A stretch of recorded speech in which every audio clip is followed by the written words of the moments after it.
What's going on this Tuesday night, Vol Nation? Of course, it's Tuesday. That means it's midweek baseball. Tennessee takes on Lipscomb tonight. Actually, the last time they met, Tennessee lost to Lipscomb last year, and they'd lost 2 out of the last 5 to them. Tennessee does, though, get back in the win column tonight, 11-1, their 12th run rule of the year. And we'll talk about the game, and we'll talk about what I think is an interesting development coming on. Talk about the lineup a little bit, and it may go into a little bit of kind of what I'm thinking right now, but I'm definitely tomorrow, and I wanted to do it last night. Portal stuff was out, but I want to go in and address what's been going on the last few weekends with Tennessee baseballs. There's some stuff that's been really hard to watch, and I've not really discussed that. Didn't do anything on the games this past weekend. Portal pretty much took up the time I had to do it, and but we're going to definitely dive into it tomorrow. Not as much tonight with it, but before we get to that, make sure you hit the like. If you know anybody that has not found the channel, share it out for them. If you like the content, hit the subscribe button. It is free, and it also gets you, especially with portal heavy, basketball portal closes tonight. All it means is you have to be in the portal. You can still, there's going to be recruiting going on after it's closed. Football portal still open. Lady Vols, I'm assuming the window on them closes tonight as well. So that would mean, again, you just have to be in as well. Tennessee baseball, 11-1 tonight, 12th run rule of the year. Levi Clark hits a 2-run bomb that ends the game. Run rule. I hate the run rule in college. I don't know that I would have a problem if it were like 20 after 7. But this 10 after 7 stuff, it's, come on, man. This is the next closest thing to the minors, to getting to the majors there is. Let them play. Let them play, man.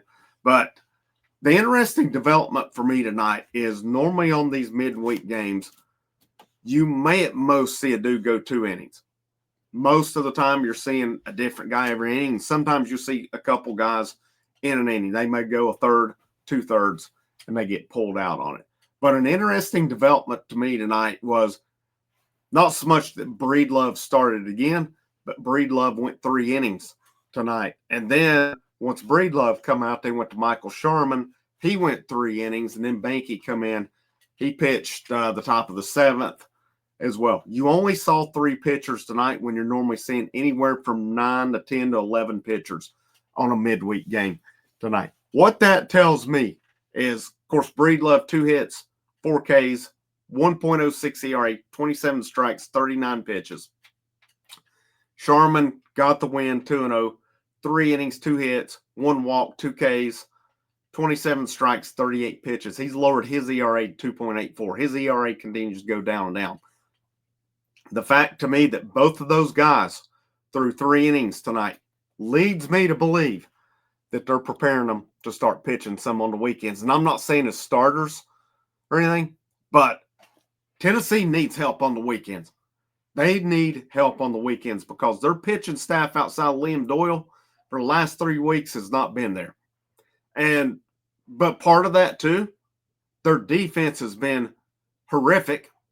And whatever we got going on where teams are stealing at will and we're doing nothing to fix it. I don't know if this, Tony Vitello's talked about they're big into analytics. I don't know if this is something they've picked up analytical and they have an analytics coordinator. It might be time they sit down and revisit what's going on. I'll go further into this tomorrow, as I'm probably going to go get a little outlawish, if you know what I mean, tomorrow, just because there's stuff I can't sit and stand to watch. And I know Vitello says, well, I know the people sitting on the couch. Don't worry about the people sitting on the couch. Worry about the people in the dugout right now. And you guys know I love the staff. I love Vitello. I don't need to hear something else about the guys on the couch watching the game. Let the guys on the couch have their opinions. All right? Because what we're seeing is stuff, and when I've coached at times and I've faced a team, I knew they're going to do nothing about it. That's what it reminded me of. We just run and run and run. That's what's been happening with Tennessee. And the defense.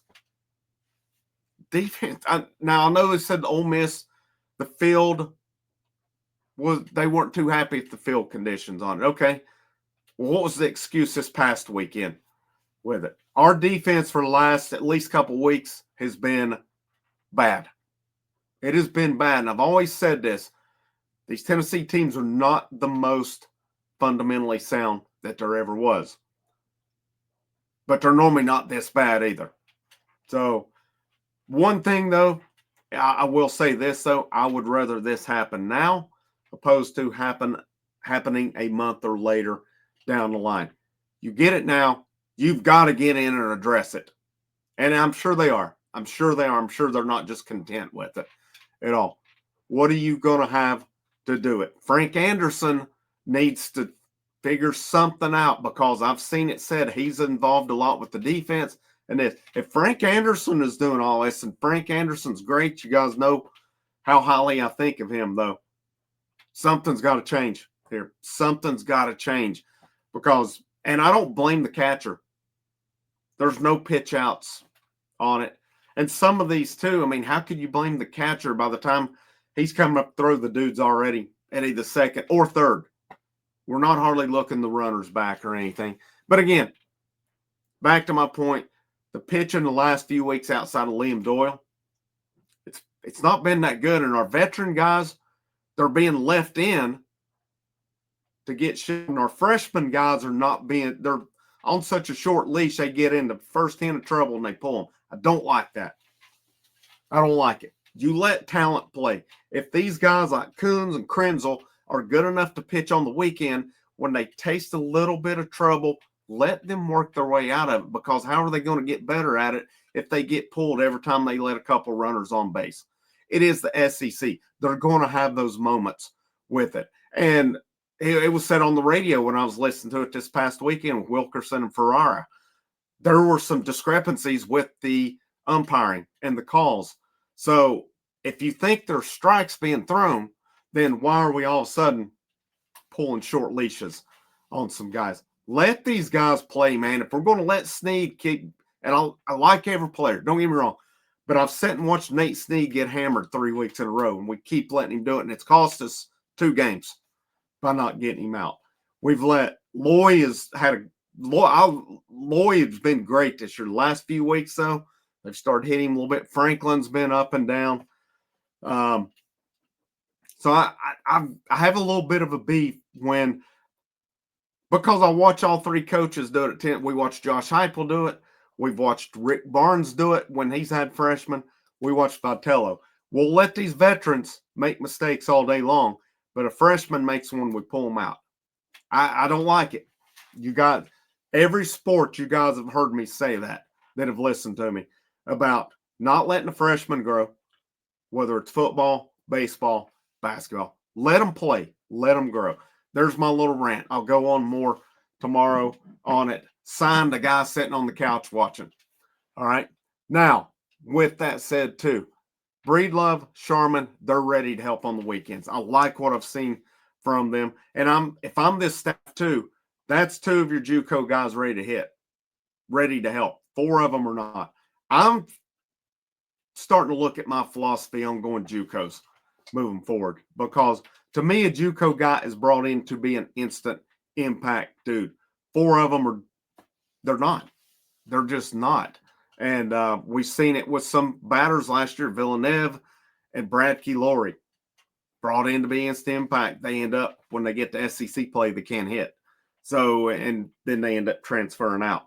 But that's where we're at. I think Breedlove, I think Sharman, maybe not this weekend, but here soon, you're going to start seeing them on the weekends. You're going to have to, because you need more depth. And I hope they'll keep throwing Banky, because we're going to need him.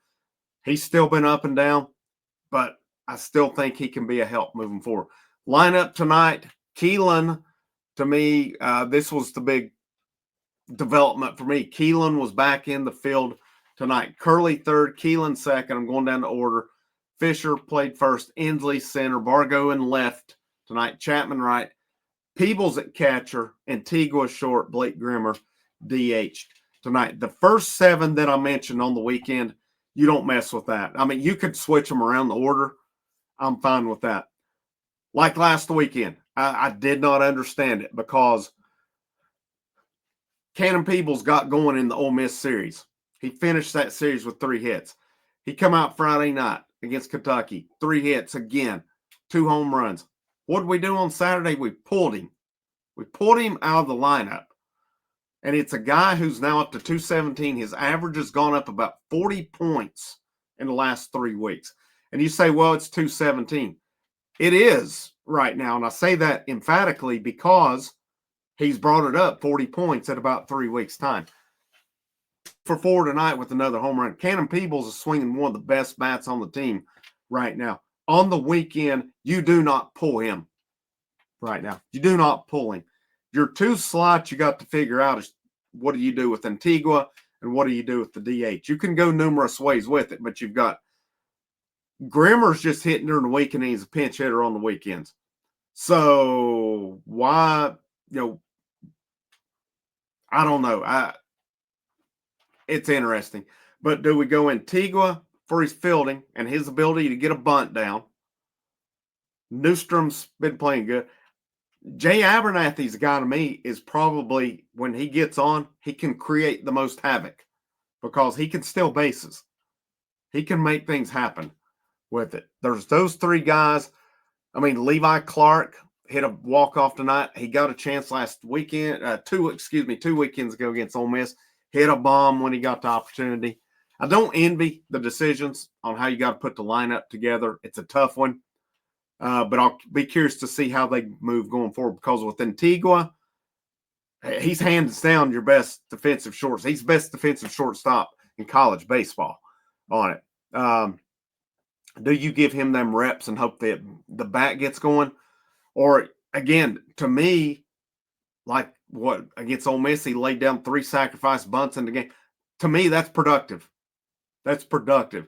Whether you're a believer in the bunt or not, I'll tell you, you're crazy if you're not one. Give me a guy who can bunt and advance dudes over a dude who hits a launch angle ball to the wall that nobody advances on. It's common sense.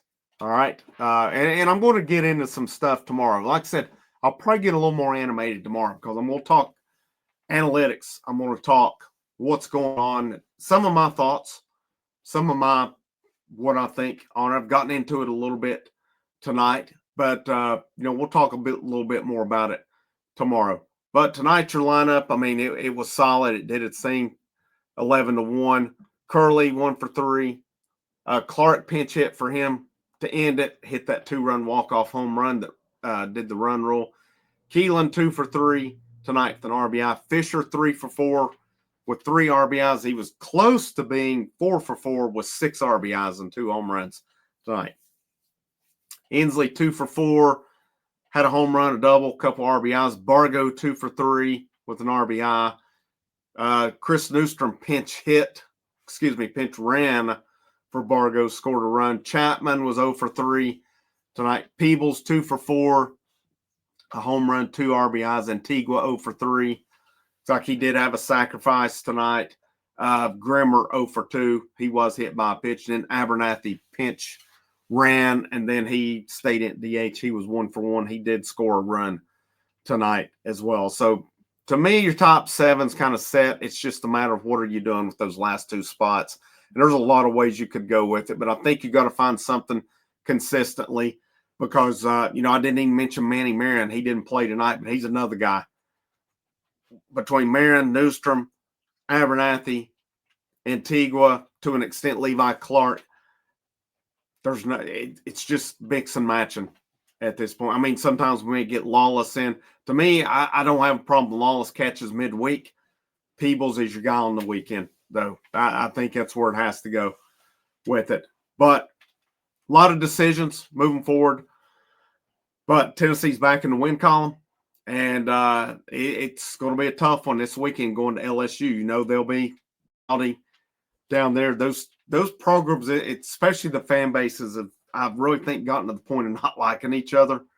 And LSU's lost, 4 out of 6 in conference play. They were swept at Auburn 2 weekends ago. They did win 2 out of 3 against Alabama, but they lost the Sunday game there as well. Tennessee has lost 2 out of the last 3 series, not playing their best baseball right now. So something's going to have to give this weekend with it. And Tennessee's going to have to go down here and clean it up if they want to get out with that series victory this weekend. If you go down there and self-destruct like you really have the last 3 weekends, you'll be coming back with your 3rd series loss in 4 opportunities. This is Frank, House of Orange. Hit the like, the share, the subscribe. Check out the links in the description, channel memberships, channel Patreon, or if you want to say thanks, bottom right-hand corner, super thanks. Always greatly appreciated as well. Have a great rest of your evening. And last but not least, it's always a great day to wear the orange.